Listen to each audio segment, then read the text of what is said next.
Yo, what's up, guys? This is SpiderBot here for NGTZombies. We're doing another weapons guide for my all-time favorite weapon here. You know, in Black Ops, it used to be the HK. This time around, it's the RPD, simply because from a strictly point whore perspective, it is the gun that will generate you the most points in this game, except for being tied with the LSAT. However, the LSAT is only available on Nuketown Zombies, and I know I'm changing it up here. Some of the previous guides, actually, I think we started with guides on Nuketown Zombies, and then we went over to town. I mean, we can't do them on Farm Survival or on Bus Depot because they don't have Pack-a-Punch, unfortunately.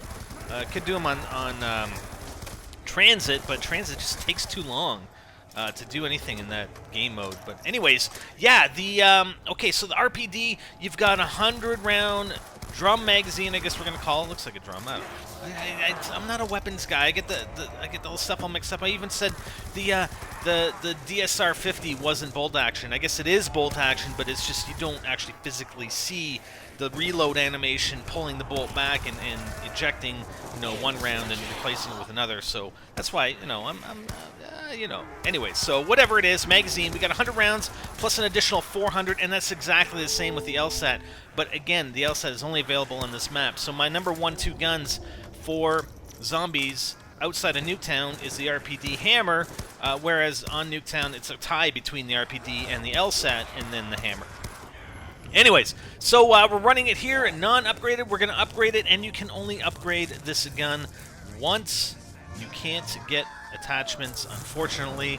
It stays with the iron sights, and you increase your ammo count by a full 25%. So that's 25% in the magazine and an additional 25% outside, or basically extra rounds. So that's it. We got the micro aerator here as well. But that's not... We already did the micro aerator, didn't we? And it's the relativistic punishment device. Good name. I like it. RPD, relativistic punishment device. Okay, so here we go on round 15. We're going to take out some zombies. And the only thing that I would say on Nuketown, because it differs from town, Nuketown and town, you don't have stamina up. Stamina up is not available on Nuketown. So that limits your choices as far as the two weapons that you want to run, because I highly recommend running an SMG.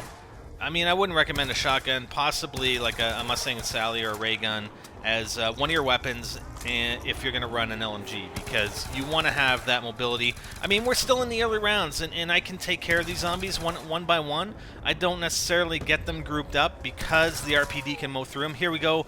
Now we have double tap. We didn't have the double tap 2.0 prior, and it was still doing a fair job, but definitely double tap is, I stated almost every video, that it is my absolute go-to perk now, because it's so highly effective in taking down these zombies, especially when you start getting into the higher rounds and you're doing high round runs. It's just going to make the rounds go by faster.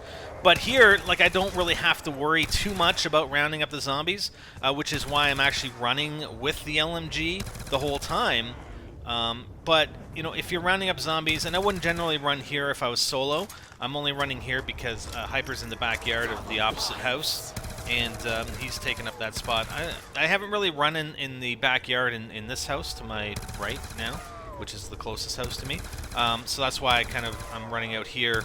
And plus we're running 4 players, actually. Later in the game, Mankiller ends up leaving, as does Axel, and me and Hyper continue running, and I just continue running this spot because that's what I'm used to.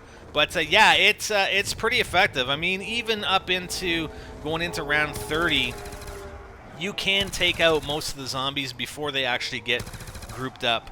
But if you go much further, or in and around that, you know, upper 20s and beyond, you definitely want to make sure that you have a higher mobility weapon as a secondary to the RPD, so that you can round up the zombies, and then once you've rounded them up, then pull out the RPD and take them down in groups. You know, again, unfortunately, like I was running in town. I mean, running in town is a perfect spot. Running them upstairs at the bar, and you could take out an entire group of zombies with that upgraded RPD. Whereas here, you know, on Nuketown, I'm focusing more on the individuals. Anyways, hope you enjoyed that. The RPD, my go-to gun, LMG, baby. Yeah, what'd you think? I'm spidering them out.